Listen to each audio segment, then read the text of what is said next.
is really important in that it does matter that we see our lives as having value, but I don't want us to think that meaning is just something that I have to write for myself, that I have to wake up in the morning and be like, what's the meaning of my day or of my life? Meaning emerges in community and in the story of a community over time. And so the stories that we tell to each other about what we're about is really important. And so that's why I think the Christian story, and especially not just the Christian story as an abstraction, but the story of Jesus as exemplified in the life of the church is really important. And so to be connected, for those of you in the room who are Christian, and I know that's not the case, but if you're connected to another tradition, I would invite you to think about what that means in your own context. But if you're Christian, to be connected to other Christians in a life of worship and discipleship and eating together and singing together and serving together in a way that you find yourself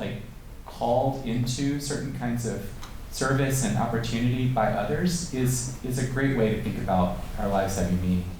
I've been recently thinking about the 12th chapter of Romans, and the first two verses of that chapter are the ones that a lot of people know. Don't be conformed to the world, but be transformed by the renewing of your mind. It starts out, therefore, in view of God's mercies, present your bodies as living and holy sacrifice, acceptable unto God. And then verse 2 is, don't be conformed to the world, but be transformed by the renewing of your minds, that you may prove what God's will is, what's good and acceptable and perfect. And as a kid, I memorized those verses, and I thought, well, I just have to think the right thoughts, because that's what it means for my mind to be transformed.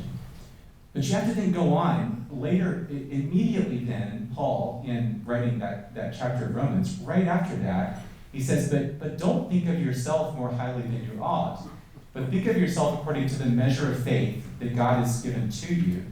And then there's this whole list of gifts that are given to different people in the church.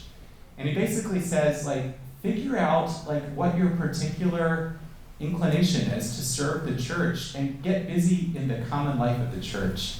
So it's not meant as an individual thing, it's meant as a communal thing. To find ourselves drawn in community into each other's lives. And so that's a challenge, because a lot of us are kind of disconnected from community, but finding good community and then allowing yourself to be drawn into community is I think, the way I think overall about meaning.